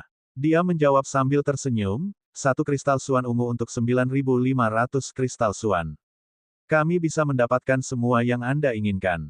1 ungu swan kristal bernilai 10.000 kristal swan, sehingga kamar dagang mengambil 500 kristal swan sebagai biaya transaksi, yang bisa dimengerti. Yu Huasen mengeluarkan 10.000 kristal suan ungu dan berkata, ada 10.000 kristal suan ungu. Sekarang berikan aku kristal suan. 10.000. Ekspresi pria tua itu berubah berulang kali. Pada akhirnya, dia berseru, ini sangat luar biasa. Harap tunggu sebentar. Aku akan mendapatkan suan kristal untukmu. Orang tua itu meminta beberapa orang untuk menyortir dan menghitung. Segera, 100 juta kristal suan dikirim dalam lusinan kasus. Ming Yu dan Yu Huasen secara kasar memeriksa nomor itu dengan kekuatan psikis mereka, menyingkirkan koper-koper dan meninggalkan kamar dagang. Setelah mereka kembali, Lu Li mulai berkultivasi sementara Ming Yu dan Yu Huasen bergiliran untuk tetap waspada. Dini hari berikutnya, mereka mulai berteleportasi lagi. Namun, setelah berteleportasi lebih dari 10 kali, Yu Huasen tiba-tiba meminta mereka untuk berhenti dan mereka pergi ke kedai minuman terdekat. Begitu mereka masuk ke kedai minuman, Yu Huasen berkata dengan wajah datar, saya pikir ada sesuatu yang salah. Saya pikir seseorang mengikuti kita. Lu Li tidak merasakan kesalahan. Ming Yu mengerutkan kening dan berkata, saya setuju. Selama beberapa teleportasi ini, saya pikir satu atau dua orang terlihat aneh di alun-alun. Bagaimana? Lu Li tidak bisa memikirkan ini. Mereka baik-baik saja kemarin. Kenapa mereka menjadi sasaran tiba-tiba? Lu Li bertanya pada pelayan setelah beberapa pemikiran. Dia melemparkan pelayan suan kristals dan mulai menanyainya. Lebih dari selusin pertanyaan kemudian, Lu Li bertanya, katakan, apakah purple suan crystal juga digunakan di Central Plains? Tentu saja. Pelayan itu mengangguk dan berkata, purple suan crystal juga semacam suan crystal, tapi jenis yang mahal. Salah satu dari purple suan crystal itu bernilai 10.000 suan crystal. Purple suan crystal digunakan oleh tembakan besar. Kami rata-rata jus hanya menggunakan kristal suan. Petik 2.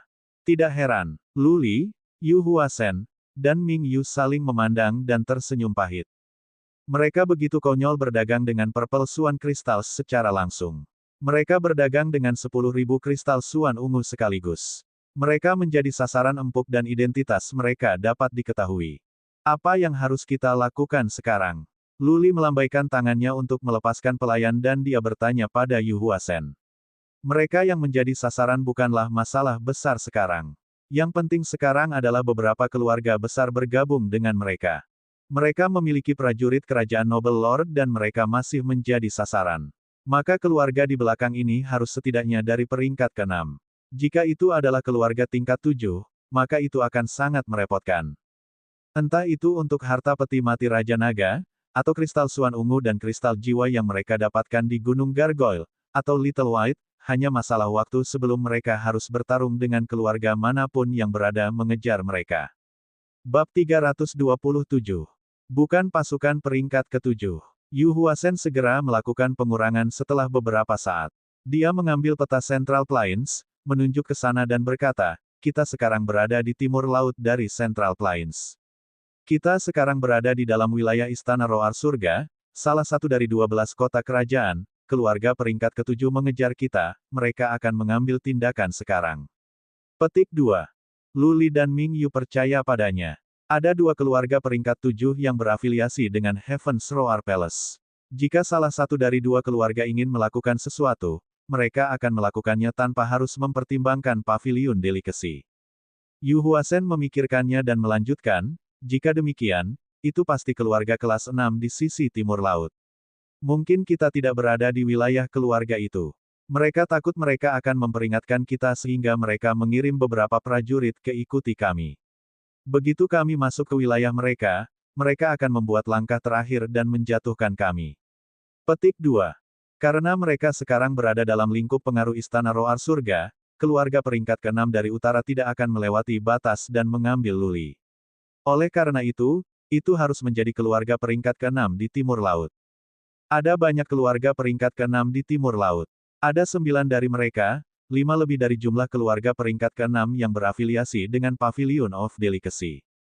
Ada 2 pasukan peringkat ke-7 di utara Central Plains dan cukup banyak keluarga peringkat ke-6 sebelumnya.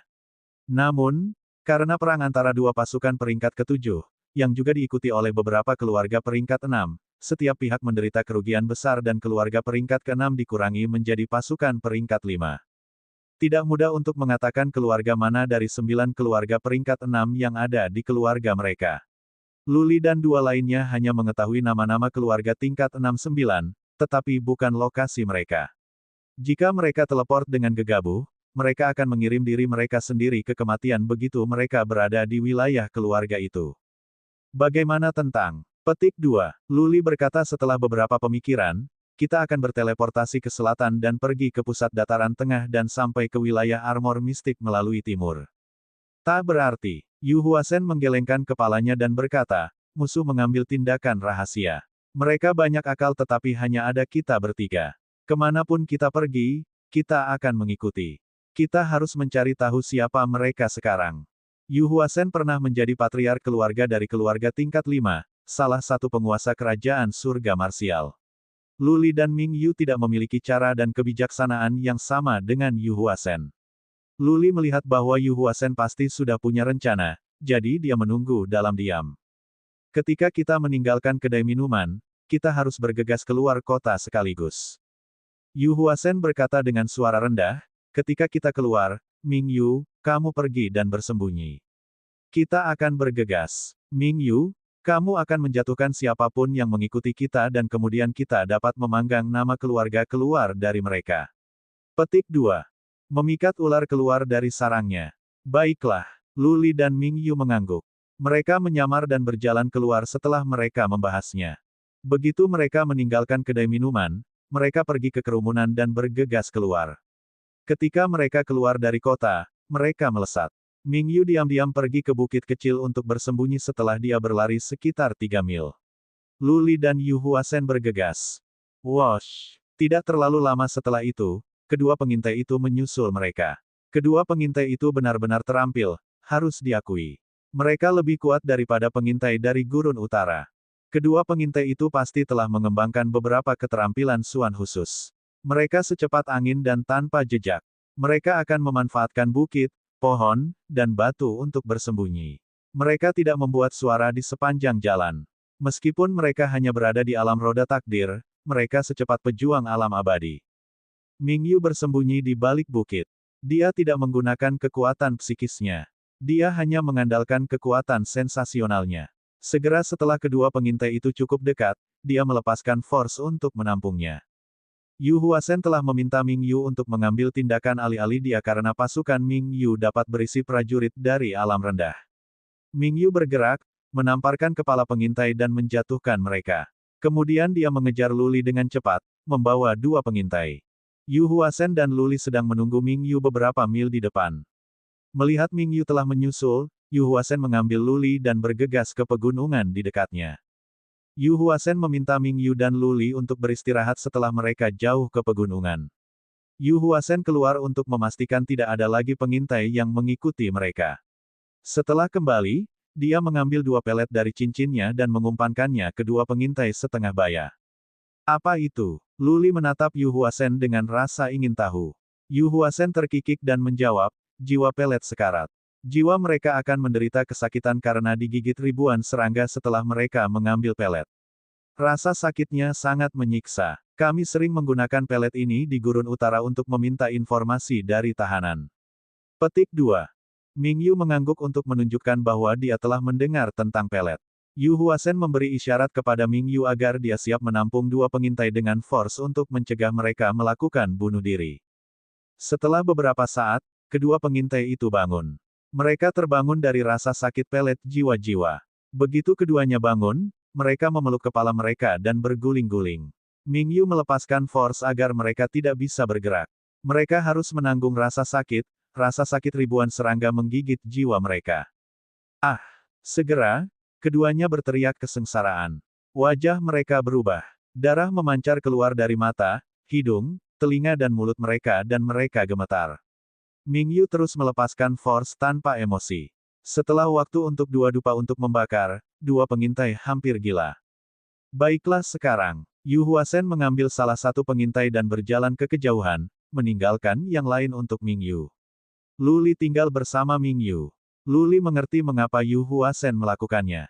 Lebih baik menginterogasi mereka secara terpisah. Lagi pula, mereka bisa membandingkan jawaban untuk melihat apakah kedua pengintai itu berbohong.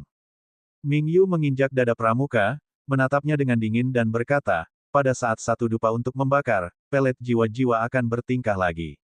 Jika Anda tidak menginginkan rasa sakit itu lagi, maka beritahu kami yang sebenarnya. Jangan mencoba bunuh diri. Kamu tidak bisa bersamaku di sini. Petik 2. Pramuka menatap Ming Yu dengan kebencian. Dia menggigit giginya tanpa mengucapkan sepatah kata pun. Lu Li sedang menonton. Dia berkata, jika Anda tidak ingin berbicara, pasangan Anda akan berbicara. Anda hanya seorang pelayan. Tidak ada artinya membunuh Anda atau tidak membunuh Anda. Tentu saja, jika Anda ingin disiksa sampai mati, cukup mengangguk ya dan kami tidak akan mengajukan pertanyaan lebih lanjut. Kami akan membiarkan serangga menggigit Anda sampai mati. Petik 2. Ekspresi wajah pramuka sedikit berubah. Lu Li tidak mengatakan apa-apa untuk sementara waktu, tetapi pria ini masih tidak menunjukkan tanda-tanda berbicara. Lu Li melambaikan tangannya dan berkata, kalau begitu berikan apa yang dia inginkan. Lu Li berbalik dan berjalan ke pohon. Ming Yu bergerak dan tulang-tulang pria ini patah sedikit demi sedikit di dadanya. Kemudian Ming Yu memindahkan kakinya ke tangan pramuka dan mematahkan tulangnya sedikit demi sedikit lagi. Aku akan bicara, aku akan. Akhirnya, pengintai itu tidak tahan lagi. Jika dia masih tutup mulut, semua tulangnya akan dihancurkan oleh Ming Yu sedikit demi sedikit. Lu Li lega mendengarnya. Setidaknya, dia bisa tahu keluarga mana yang ada di balik ini. Sebelum mereka selesai dengan pertanyaan mereka, Yu Huasen sudah selesai. Jelas, metode Yu Huasen lebih kejam. Mereka membandingkan jawaban mereka dan mereka percaya bahwa mereka memperoleh kebenaran setelah memastikan informasinya hampir sama. Lu Li dan dua lainnya terbebani dengan kecemasan setelah mengetahui jawabannya. Musuh mereka tampaknya lebih kuat dari yang mereka duga. Apa yang Yu Huasen simpulkan benar. Itu bukan keluarga tingkat 7 yang menargetkan mereka, tetapi keluarga peringkat ke-6, keluarga Song, keluarga paling kuat ketiga di timur Laut Plains Tengah. Keluarga ini memiliki 2 prajurit rilem manusia sovereign, 18 di alam Noble Lord dan 5 dari mereka berada di puncak. Ini adalah keluarga yang cukup bergengsi di timur Laut Central Plains. Keluarga Song memiliki murid di Gunung Gargoyle yang diselamatkan oleh Lu Li. Keluarga Song telah belajar tentang apa yang terjadi di kota dan bukan hanya putih kecil yang diinginkan keluarga Song, tetapi juga peti mati Raja Naga dan kristal Suan Ungu dan kristal jiwa yang mereka dapatkan di Gunung Gargoyle. Lu Li berada di wilayah keluarga Li, yang tidak berhubungan baik dengan keluarga Song. Keluarga Song mengirimkan pengintai untuk mengikuti mereka karena sulit bagi mereka untuk pindah ke sini. Begitu Lu Li meninggalkan wilayah keluarga Li, akan ada prajurit Noble Lord Rilem untuk membunuhnya dan Ming Yu dan Yu Huasen sekaligus. Bab 328. Lu Li, Yu Huasen, dan Ming Yu sebenarnya cukup beruntung. Jika mereka tidak berada di dalam wilayah keluarga Li, mereka akan terbunuh sekarang dan meninggal dengan kematian yang diragukan. Di sisi lain, mereka juga merasa jalan buntu. Kedua pengintai mengatakan bahwa keluarga Song akan bergerak segera setelah mereka meninggalkan wilayah keluarga Li. Patriark 4 mereka, seorang pejuang di puncak alam mulia, secara pribadi mengambil alih komando. Dia mengerahkan 6 prajurit Rilem Lord Rilem dalam upaya ini dan mereka bisa diteleportasi dan membunuh Lu Li kapan saja.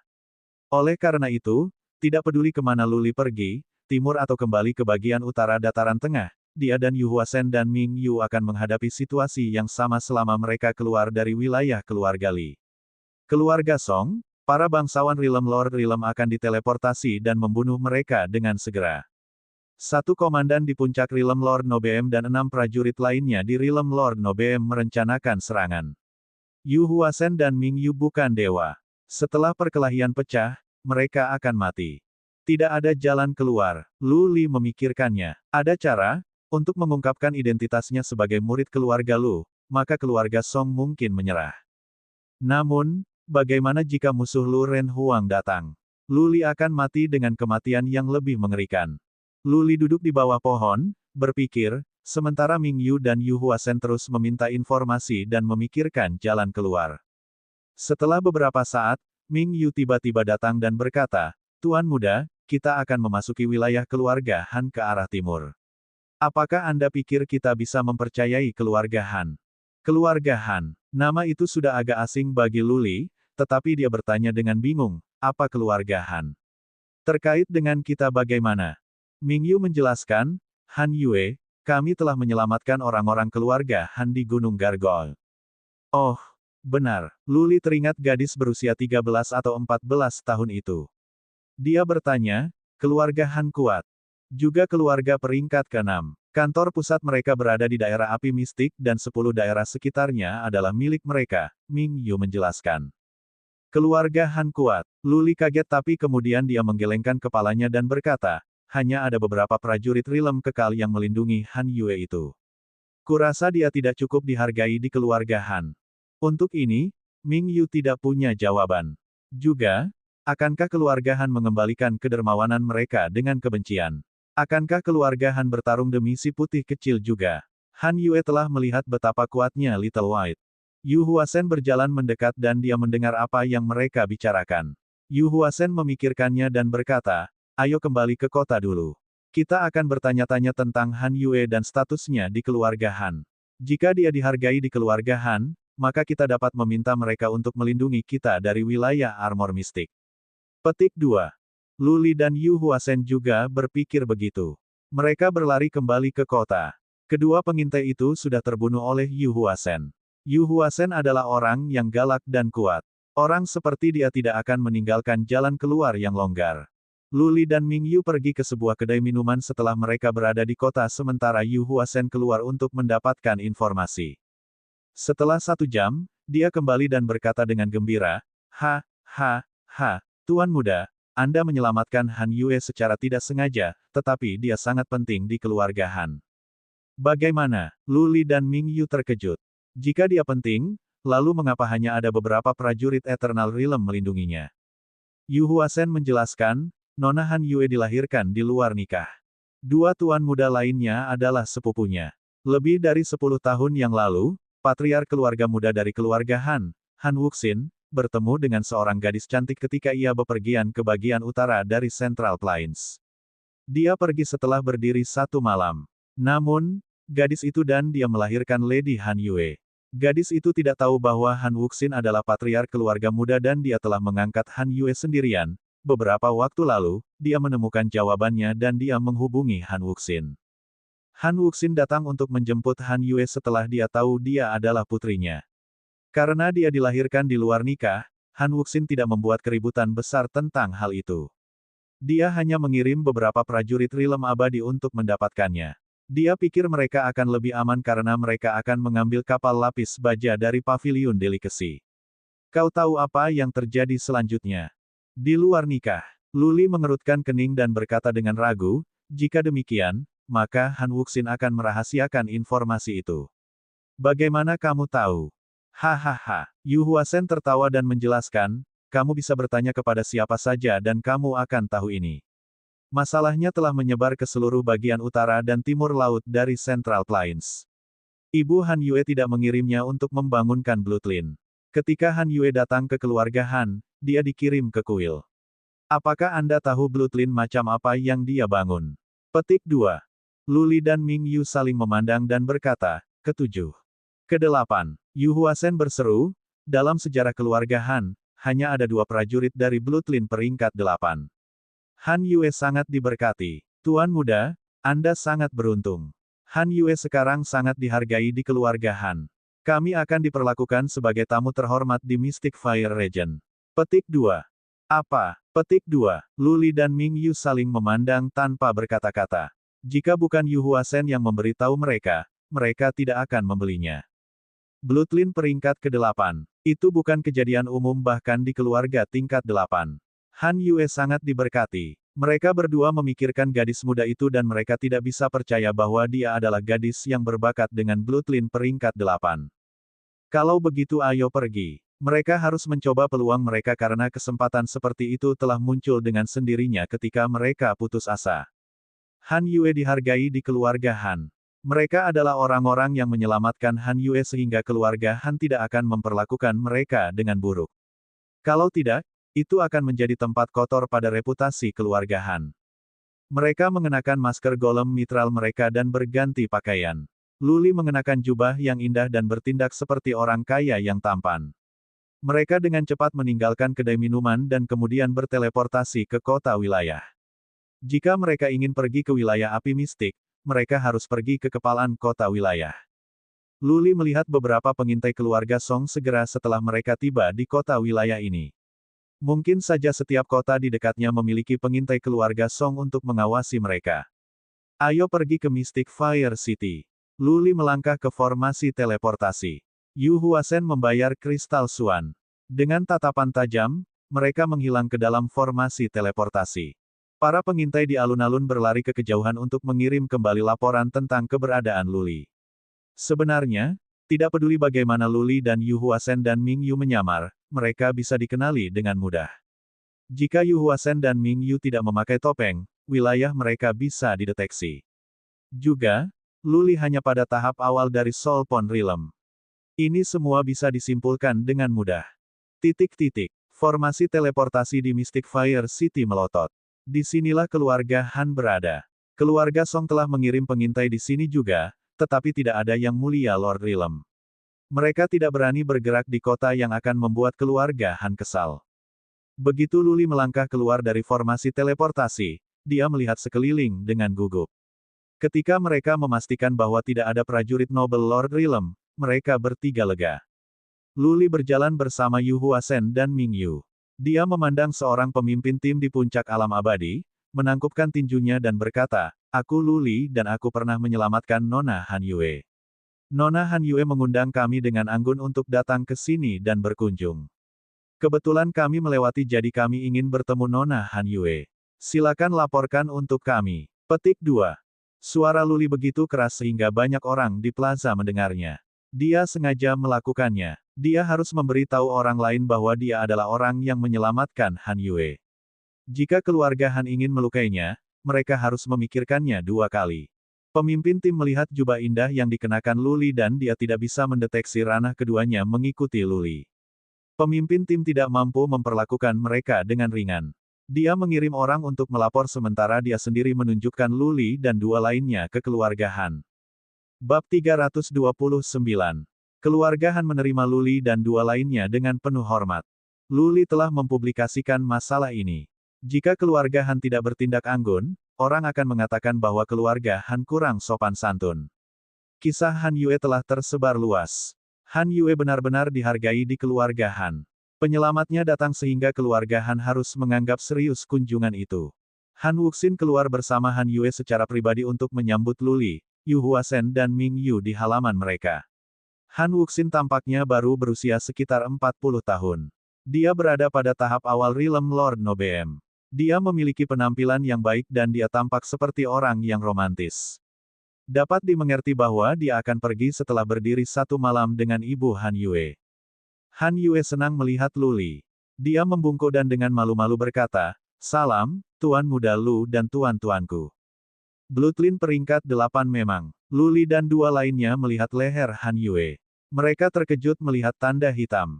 Ha. Han Wuxin tertawa, menangkupkan tinjunya dan berkata, "Saya telah mendengar bahwa UER saya diselamatkan. Saya telah mencari Anda. Saya tidak berharap Anda akan berada di sini. Anda harus tinggal sebentar di Mystic Fire City dan beri aku kesempatan untuk menghiburmu." Petik 2. Han Wuxin meraih tangan Luli dan masuk dengan senang. Para pengintai keluarga Song di plaza menjadi kecewa. Kenapa Luli bisa menemukan bantuan yang baik seperti keluarga Han? Jika keluarga Song masih ingin melakukan sesuatu, mereka harus mempertimbangkan tentang bagaimana keluarga Han akan bereaksi. Ini bukan sesuatu yang bisa diputuskan oleh para pengintai. 3 pengintai diam-diam pergi dan mengirim kembali informasi itu kepada keluarga Song untuk diambil keputusan besar. Keluarga Han benar-benar menunjukkan rasa hormat mereka. Ada 7 atau 8 patriark pada jamuan selamat datang di samping Han Wuxin, tetapi family patriark, i.e. kakek Han Yue, tidak ada di sini. Luli belum menunjukkan identitasnya. Tidak heran patriark keluarga-keluarga Han tidak ada. Ada begitu banyak orang yang bersulang saat makan malam sehingga Luli mengalami kesulitan dan dia mabuk. Han Wuxin mencoba menanyakan identitas Luli tetapi Ming Yu dan Yu Huasen membantu Luli menghindari pertanyaan itu karena keduanya tidak mabuk. Keluarga Han adalah semacam masalah besar di Plains Tengah Timur Laut. Mereka lebih lemah dari keluarga Song, namun, dengan Han Yue dan Bloodline peringkat 8, ada kemungkinan bahwa keluarga Han bisa bangkit dalam beberapa dekade dan keluarga Han mungkin menjadi keluarga peringkat ke-7. Lu Li dikirim kembali ke ruang tamu. Ketika dia bangun, pesta lain dimulai. Lu Li merasa sulit untuk menolak. Mereka ada di sini untuk mencari bantuan. Mereka tidak mampu menyinggung keluarga Han. Apa yang terjadi selanjutnya? Apa yang terjadi selanjutnya membuat Lu Li lebih sengsara. Keluarga Han akan mengadakan beberapa pesta per hari. Setiap saat, Lu Li akan mabuk. Ketika hari lain dimulai, dia harus minum. Ketika dia mabuk, dia tidur dan dia harus mulai minum lagi setelah dia bangun. Pada hari keempat, Lu Li akhirnya tidak tahan lagi. Han Wuxin datang lagi untuk mengundang Lu Li ke Boite di kota untuk bersenang-senang. Lu Li menolak. Dia menggelengkan kepalanya dan berkata, "Aku tidak bisa minum. Aku benar-benar tidak bisa minum lagi." "Kamu tidak mau minum?" Han Wuxin memikirkannya dan berkata, "Lalu bagaimana kalau kita pergi ke rumah lelang? Ada pelelangan yang berlangsung malam ini di Greenwater City. Yang terbesar dari jenisnya dalam 3 tahun. Mari kita pergi ke sana dan bersenang-senang." Anda bisa membeli apapun yang Anda inginkan asalkan di bawah 2 miliar kristal Suan, hanya gerakan kecil dari kami. Petik 2. Lu Li telah melihat peta.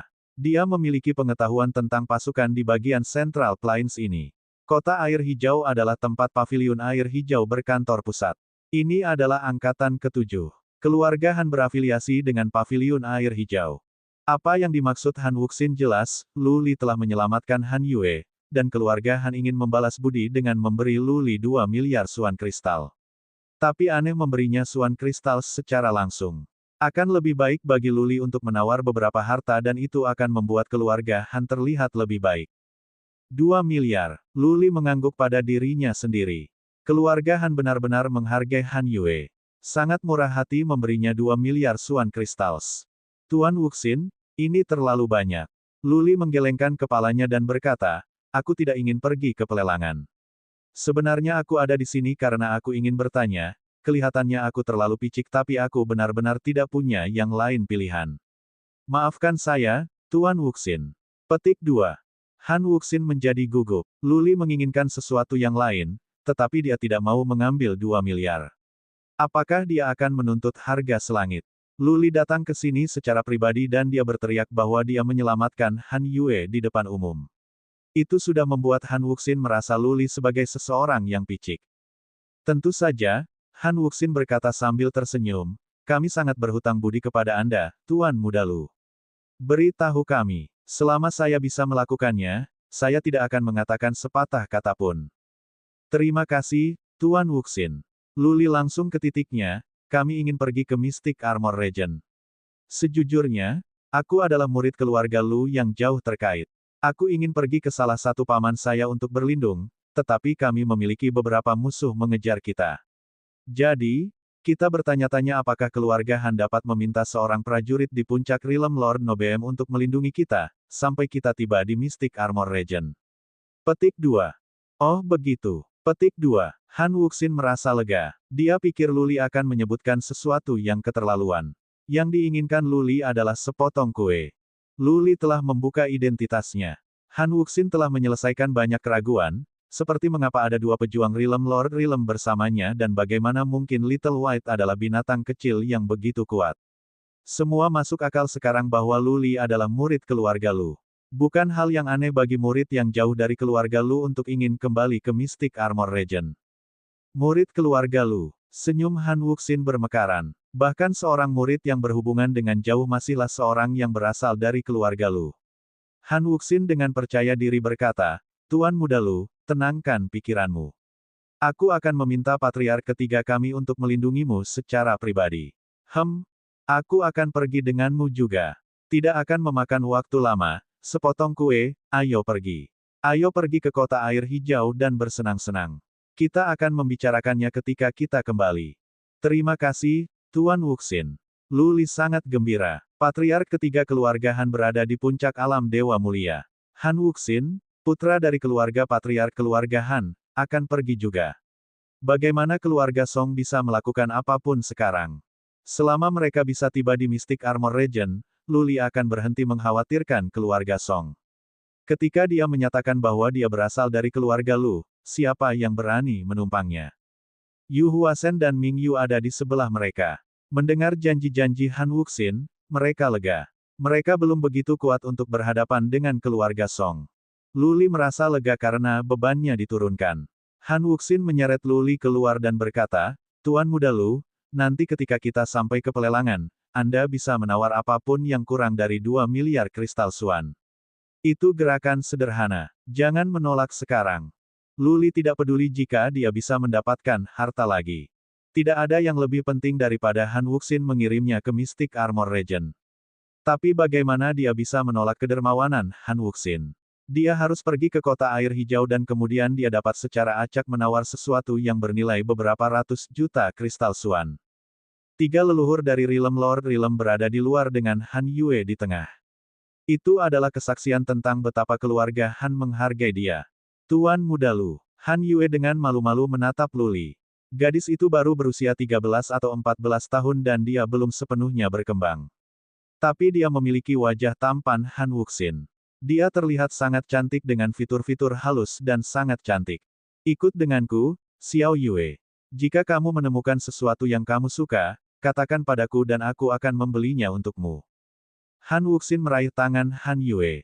Dia sepertinya sangat menyayanginya. Lu Li diam-diam memutar matanya. Jika bukan karena fakta bahwa Han Yue telah membangunkan Bloodline tingkat 8, Han Wuxin tidak akan memperhatikannya.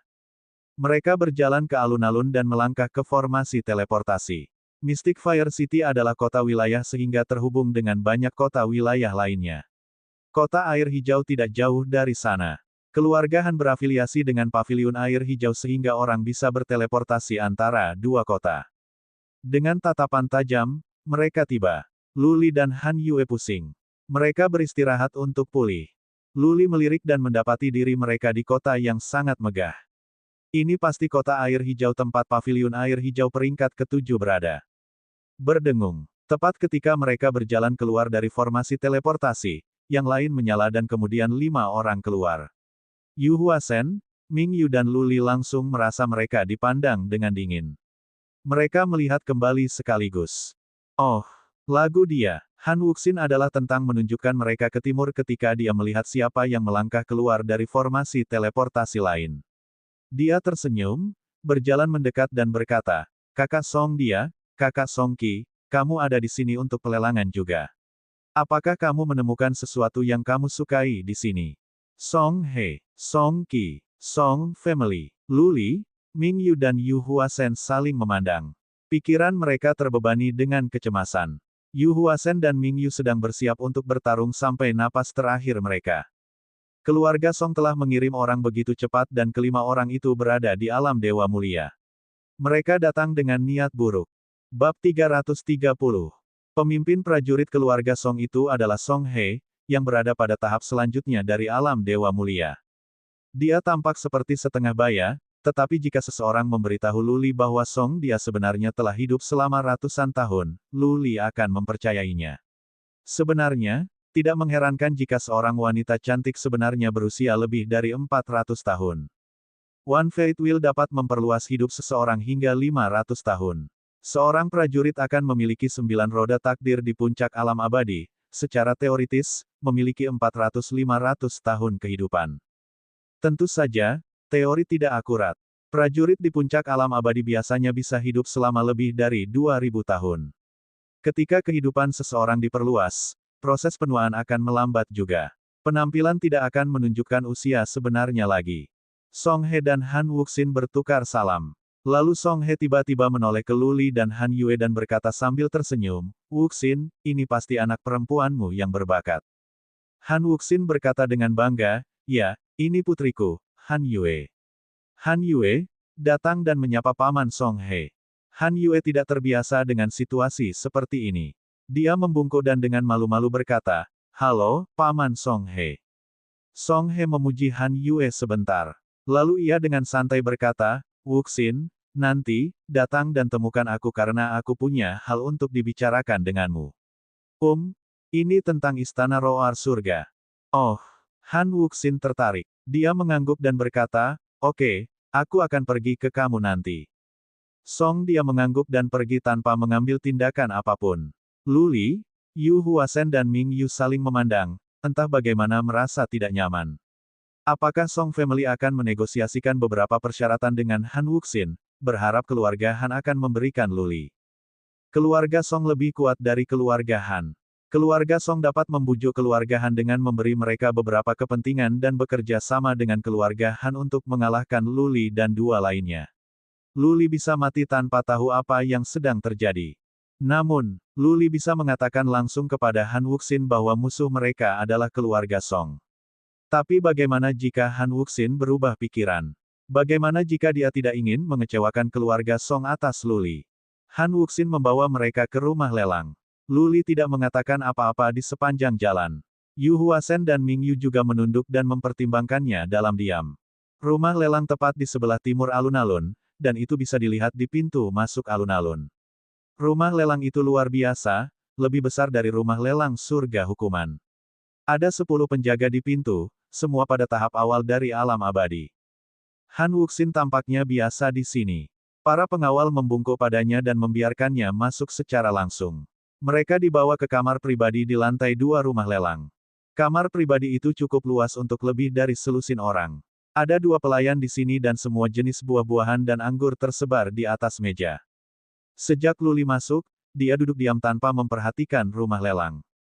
Han Wuxin akan mengajukan beberapa pertanyaan padanya dan dia hanya akan memberikan jawaban biasa. Han Wuxin juga memperkenalkan kepadanya rumah lelang yang tidak diperhatikan oleh Luli. Luli berpikir dengan cepat. Dia merasa sangat mungkin bahwa Song He akan memenangkan Han Wuxin. Jika Song He dan Han Wuxin berhasil bernegosiasi, mereka akan menjual Luli dan Luli bahkan tidak bisa kembali ke Mystic Fire Region lagi. Luli percaya bahwa dia hanya punya 2 pilihan. Apakah dia bisa menghentikan Han Wuxin dari bertemu Song He atau dia bisa meyakinkan Han Wuxin untuk memihaknya? Menghentikan Han Wuxin dari bertemu Song He tidak akan mudah. Bagaimanapun, Song He pasti bisa memikirkan cara lain untuk bertemu Han Wuxin setelah waktu ini. Cara yang paling dapat diandalkan adalah meyakinkan Han Wuxin untuk membantunya sampai akhir. Luli memandang Han Wuxin dan berkata, "Tuan Wuxin, bisakah aku bicara denganmu secara pribadi?" Han Wuxin memperhatikan bahwa Luli bukan dirinya sejak dia datang. Han Wuxin mengangguk dan berkata, "Ikut aku, Tuan Muda Lu." Mereka pergi keluar. Han Wuxin memiliki pelayan untuk menunjukkan mereka ke kamar kecil. Han Wuxin bertanya dengan wajah lurus setelah pintu ditutup, "Tuan Muda Lu, ada apa?" Luli tidak mengatakan apa yang mengganggunya dengan segera. Dia bertanya setelah beberapa pemikiran, "Tuan Wuxin, seberapa banyak yang kamu ketahui tentang keluarga Lu?" Mengapa? Han Wuxin mengerutkan kening dan bertanya, keluarga Lu adalah salah satu dari 12 keluarga kerajaan dan mereka memiliki garis darah paling kuat untuk pertahanan seluruh dataran tengah. Saya tidak tahu apa yang terjadi 10 tahun lalu yang menyebabkan keluarga Lu disegel, tetapi keluarga Lu adalah salah satu yang paling kuat dari dataran tengah. Dari itu, saya tidak ragu. Petik 2. Luli kemudian mengangguk dan kemudian bertanya, "Tuan Wuxin, apakah menurutmu keluarga Song sebagus keluarga Lu?" Keluarga Song kita. Han Wuxin terkejut. Melihat bahwa Luli mengangguk, dia melambaikan tangannya dan berkata, "Tidak sama sekali. Keluarga Song hanya di peringkat 6 dan keluarga Lu adalah keluarga peringkat 8, keluarga kerajaan." Haha, Luli tersenyum dan berkata dengan anggukan, "Tuan Wuxin, sebenarnya, aku tidak mengatakan yang sebenarnya padamu. Aku bukan murid yang jauh. Aku adalah murid keluarga Lu langsung. Aku seperti Lady Han Yue karena aku telah menjalani kehidupan yang mengembara. Aku hanya tahu bahwa aku adalah cucu leluhur dari keluarga Lu." Petik 2. Ah, Han Wuxin terkejut. Seorang murid yang terkait jauh tidak seperti cucu leluhur. Jika Luli benar-benar adalah murid keluarga Lu langsung, maka bahkan Istana Roar Surga akan memperhatikannya. Tapi Han Wuxin ragu. Bagaimana mungkin seorang murid keluarga Lu hanya memiliki 2 pejuang Realm Lord Realm bersamanya? Kenapa dia membutuhkan perlindungan keluarga Han? Bagaimana berani menyentuhnya jika dia bisa mengatakan siapa dia sebenarnya? Seperti Yue-erku, lahir di luar nikah. Han Wuxin mengerutkan kening, memikirkan apa yang dikatakan Luli. Han Wuxin tidak menyelidiki identitas Luli. Dia bertanya langsung, "Tuan Muda Lu, katakan saja kekhawatiranmu. Luli memotong pengejaran dan berkata, musuh saya adalah keluarga Song. Song, dia ingin berbicara dengan Anda, saya kira, untuk meminta Anda menjual saya kepada keluarga Song. Ah, Han Wuxin terkejut lagi. Dia memikirkannya, menggelengkan kepalanya dan berkata, mengapa keluarga Song melakukannya? Jika Anda mengatakan identitas Anda, bagaimana keluarga Song bisa menyakiti Anda? Luli mengangkat bahu dan berkata, yang utama adalah aku tidak bisa mengatakan siapa aku. Adapun mengapa keluarga Song melakukan ini, saya pikir, Tuan Wuxin, Anda akan tahu jika Anda memikirkannya. Saya juga menyelamatkan sebuah murid keluarga Song di Gargoyle Mountain. Petik 2. Gunung Gargoyle. Mata Han Wuxin berkedip. Kemudian dia berkata, berguling-guling pada pengertian, untuk binatang kecilmu. Tuan Muda Lu, mengapa Anda yakin bahwa keluarga Song melakukan ini? Haha, Luli menyeringai, tetapi itu membuat tulang punggung Han Wuxin merinding. Luli berkata, keluarga Song telah mengirim pengintai untuk mengikuti kami. Kami menurunkan 2 dari mereka dan memilah informasinya. Han Wuxin tidak mengatakan apa-apa, begitu juga Luli. Luli telah bertaruh untuk mengatakan semuanya, berharap Han Wuxin akan memihaknya dan bahwa Han Wuxin akan membantunya karena dia telah menyelamatkan Han Yue. Jika Luli salah, maka dia akan berada dalam bahaya besar.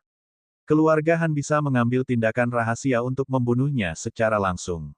Waktu berlalu sedikit demi sedikit.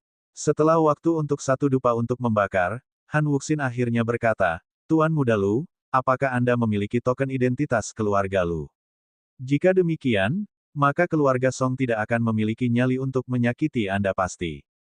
Pertanyaan Han Wuxin cerdas. Dia ingin Luli memverifikasi identitasnya. Jika Luli bisa memberikan bukti seperti itu, maka Han Wuxin akan membantu Luli keluar tanpa ragu-ragu. Tidak, aku tidak punya apa-apa dari keluarga Lu.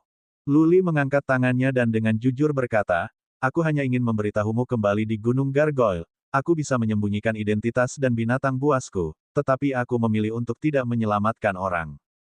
Jika Dewa Wuxin ingin lakukan ini untukku juga, aku percaya bahwa keluarga Han tidak hanya akan menemukan teman di dalam diriku, tetapi juga di keluarga Lu setelah aku kembali. Petik 2. Baik, Han Wuxin mengambil keputusan setelah beberapa pertimbangan, aku mengagumi ketidakkegoisanmu. Aku akan membantumu. Luli tersenyum dan akhirnya dia bisa menenangkan pikirannya. Dia telah memenangkan taruhan ini. Bab 331. Han Wuxin sebenarnya memiliki niat buruk tentang Little White dengan baik. Dia tidak sendirian. Seluruh keluarga Han menginginkannya. Bagaimanapun, Little White pintar dan bisa menjadi Beast King. Binatang seperti ini hanya bisa muncul sekali seumur hidup bahkan di Central Plains. Yang sedang berkata, teriakan Luli di Mystic Fire City menghentikan keluarga Han dari melakukan apapun. Keluarga besar sangat menghargai reputasi mereka. Untuk melakukan tindakan terhadap penolong mereka adalah hal yang tabu. Keluarga Han akan disukai oleh dunia jika mereka benar-benar mengambil Little White dari Luli. Terlebih lagi, Luli telah menyelamatkan Han Yue. Dengan Han Yue, keluarga Han bisa bangkit kembali. Saat ini, mereka harus tetap stabil. Setelah reputasi mereka terperosok, mereka bisa dihancurkan oleh beberapa keluarga lain untuk menghentikan keluarga Han bangkit. Luli mengatakan bahwa dia adalah murid keluarga Lu yang jauh terkait yang membuat Han Wuxin lebih takut untuk melakukan apapun terhadap Luli. Sekarang Luli mengatakan bahwa dia adalah murid keluarga Lu langsung. Dia tidak punya bukti, tetapi bagaimana jika dia mengatakan yang sebenarnya? Bahkan pasukan tingkat 7, Paviliun Air Hijau, dapat dihancurkan begitu keluarga Lu tahu bahwa seorang murid keluarga dekat mereka terbunuh, apalagi keluarga Han. Seorang murid keluarga Lu, seorang pria muda yang memiliki binatang seperti raja, seorang aneh yang bisa meninggalkan gunung sihir jahat, Luli adalah seorang pria dengan terlalu banyak misteri dan kejutan. Pria seperti ini pasti akan bangkit ketika dia kembali ke keluarga Lu. Begitu Luli dapat memiliki otoritas, keluarga Han akan dijamin sekutu. Keluarga Han hampir yakin bahwa mereka bisa menjadi keluarga tingkat 7 di masa depan, belum lagi bahwa mereka memiliki Han Yue sekarang.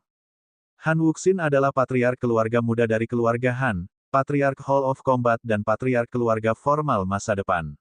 Apa yang dia katakan pada dasarnya adalah apa yang akan diputuskan keluarga Han.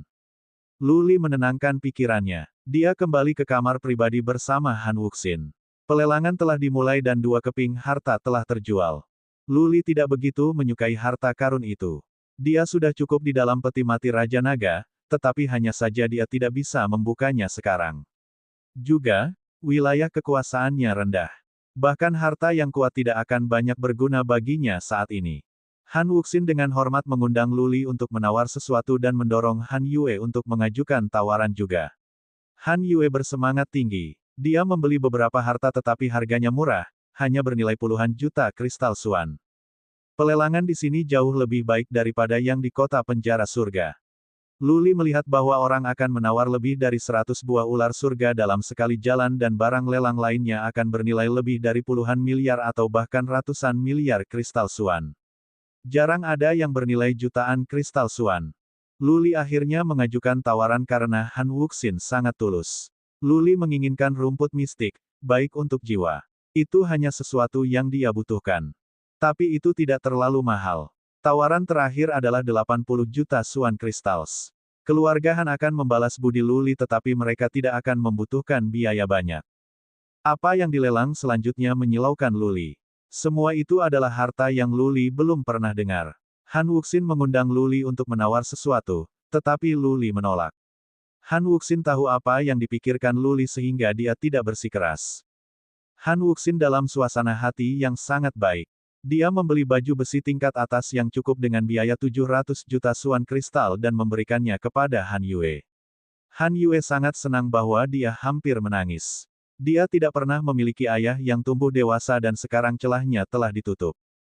Tuan Xin. Tiba-tiba seorang pendamping berjalan masuk dan berbisik kepada Han Wuxin, Tuan Song, dia mengundangmu untuk pergi kepadanya. Luli tersenyum sementara Yu Huasen dan Ming Yu. Song dia ada di sini untuk mengajukan penawaran. Han Wuxin memandang Luli, tersenyum dan berkata, kembalilah dan beritahu Broter Song He bahwa aku dengan Tuan Muda Luli sekarang dan aku akan pergi dan meminta maaf kepadanya nanti. Mata Yu Huasen dan Ming Yu bersinar. Han Wuxin menjelaskan bahwa dia akan melindungi Luli. Dia telah mengatakan nama Luli secara langsung, yang berarti bahwa dia telah mengetahui segalanya. Juga, itu adalah sinyal kuat bahwa dia tidak akan bertemu Song He. Luli merasa lega ketika pengawalnya pergi. Meskipun keluarga Han tidak sekuat keluarga Song, mereka berada di tingkat yang sama dan mereka berafiliasi dengan kekuatan yang sama. Secara teoritis, keluarga Song harus menghentikan tindakan mereka sekarang, kecuali mereka ingin melawan keluarga Han. Pengawal kembali setelah beberapa saat dan membawa kembali kata-kata Song He. Dia ingin membisikkannya kepada Han Wuxin tetapi yang terakhir melambaikan tangannya dan berkata, Tuan Muda Lu dan keduanya adalah teman saya. Kami tidak saling menyembunyikan informasi. Katakan saja. Pengawal itu berkata terus terang, Tuan Song dia mengatakan bahwa Tuan Muda Lu telah membunuh orang-orang dari keluarga Song. Jika Tuan Xin akan melindungi Tuan Muda Lu, hubungan Anda akan terpengaruh. Han Wuxin tertawa dan mengejek berkata, kembalilah dan beritahu Song He bahwa Tuan Muda Lu adalah penyelamat putri saya dan teman saya. Tidak ada lagi yang bisa dikatakan.